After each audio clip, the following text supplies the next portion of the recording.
এখন নির্বাচনে প্রচুর টাকা খরচা হয়, লেনদেন হয়, ডিস্ট্রিবিউট হয়। এছাড়াও অনেক জিনিস দিয়ে লোকে প্রলুব্ধ করার চেষ্টা হয়। সাংসদের ছবি ছাড়া লোকে এখানে কিছু দেখতে পায় না। বাংলার ভাত আর বাংলার মাছ বাঙালিকে খাওয়া। অনেকের নাম বাদ গেছে জেনুইন ভোটার। বিএলওদের ইচ্ছাকৃত গন্ডগোলের জন্য পরিবর্তন হবে। শুধু ক্ষমতার পরিবর্তন নয়, পশ্চিমবাংলার ভূগোলের পরিবর্তন হবে। হাতে গোনা আর মাত্র কয়েকটা দিন বাকি, তারপরে কিন্তু বিধানসভা নির্বাচন এবং এই বিধানসভা নির্বাচনের হাই ভোল্টেজ কেন্দ্র খড়গপুর সদর।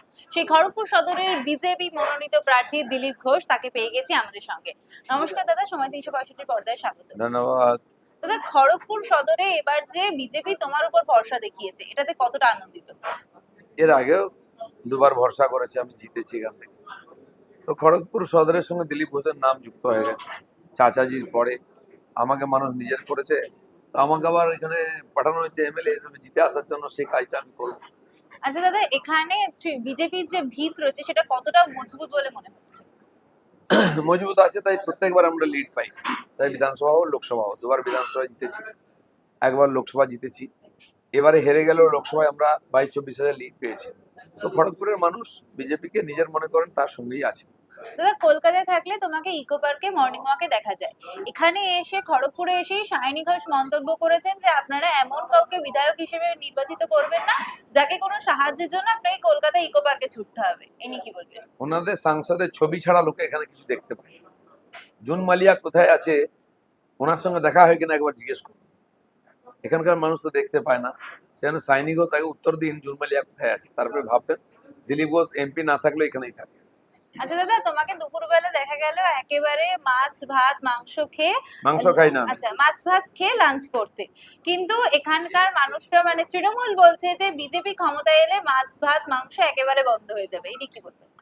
যারা বলছে মাছ খাওয়াবে বাঙালিকে, 15 বছরের মানুষকে মাছ তুলে দিতে পারলো না, এখানকার সাফিসিয়েন্ট বাংলাকে স্বয়ংসম্বর করতে পারলো না মাছ চাষে, অন্ধ্র থেকে মাছ দিয়ে মানতে হচ্ছে। আমরা বাংলার ভাত আর বাংলার মাছ বাঙালিকে খাওয়াবো, সাফিসিয়েন্ট খাওয়াবো, কোনো ডেফিসিট হবে না। আচ্ছা, নির্বাচন কমিশন জানাচ্ছে যে নির্বাচনী বিধি লাগু হওয়ার পর থেকে মানে 15ই মার্চ থেকে 14ই এপ্রিল রাত পর্যন্ত যেসব নগদ টাকা এবং নিষিদ্ধ সামগ্রী বাজেয়াপ্ত করা হয়েছে তার পরিমাণ 416,93,68,000 টাকা। এটি কি বলবেন? এবার এখন নির্বাচনে প্রচুর টাকা খরচা হয়, লেনদেন হয়, ডিস্ট্রিবিউট হয়। এছাড়াও অনেক জিনিস দিয়ে লোকে প্রলুব্ধ করার চেষ্টা হয়। সরকার বা পার্টি অনেক স্কিমও ঘোষণা করে। তো এই ধরনের অবৈধ সামগ্রী দিয়ে গণতন্ত্রকে যারা ক্ষতবিক্ষত করছে, প্রভাবিত করছে, তার বিরুদ্ধে ব্যবস্থা হওয়া উচিত এবং আরো কড়াকড়ি হওয়া উচিত। আচ্ছা, সুপ্রিম কোর্ট বড় রায় দিয়েছে যে ট্রাইব্যুনালে ভোটের দুদিন আগেও কারোর নাম নিষ্পত্তি হলে তারা ভোট দিতে পারবেন। এটাতে কি ভোটের উপর কোনো প্রভাব পড়বে? এটা খুব ভালো হয়েছে। অনেকের নাম বাদ গেছে জেনুইন ভোটার। বিএলওদের ইচ্ছাকৃত গন্ডগোলের জন্য। তো তারা বসে আছেন। আমাদের এখানে বহু পরিবার আমাকে বলেছেন যে আমাদের নাম নাই, আগে ভোট দিতাম। তো সেটা অবশ্যই সিরিয়াসলি করা উচিত। সমস্ত নামের সমাধান যেন ভোটের আগে হয়ে যায়। তোমার মুখেও বুলডোজার নীতির কথা শোনা গেছে, কিন্তু সেখানে দাঁড়িয়ে মমতা বন্দ্যোপাধ্যায় বলছে যে তৃণমূল বুলডোজার নীতিতে ভালোবাসায় বিশ্বাসী। ইনি কি বলবেন? বুলডোজার তখন চলবে যদি অবৈধ নির্মাণ সরকারি জায়গায় হয়, আর সেটা আদালতও বলে ভেঙে দেওয়ার জন্য, পুলিশও ভেঙে দেয়। তো সেটা তো সবাই করে না। যারা মানুষকে অবৈধভাবে বসায় অবৈধ জায়গায়, তারা ভাঙতে পারবে না। তার জন্য সমাজের কষ্ট হয়, সেটা অবশ্যই প্রশাসনের করা উচিত। এই কেন্দ্র থেকে কত লিডে জয় পাওয়ার আশা রয়েছে? আমরা 1 লাখ ভোট আশা করছি খড়গপুরবাসীর কাছ থেকে। 1 লাখ প্রথমবার ক্রস করবে, তার জন্য কাজ করছি। আচ্ছা, আমার শেষ প্রশ্ন, রাজ্যে পরিবর্তন হবে না প্রত্যাবর্তন হবে? যদি পরিবর্তন হয় সেই আসন সংখ্যাটা কত হবে? সাফিসিয়েন্ট মেজরিটি নিয়ে এসে বিজেপি ক্ষমতায় আসবে, পরিবর্তন হবে।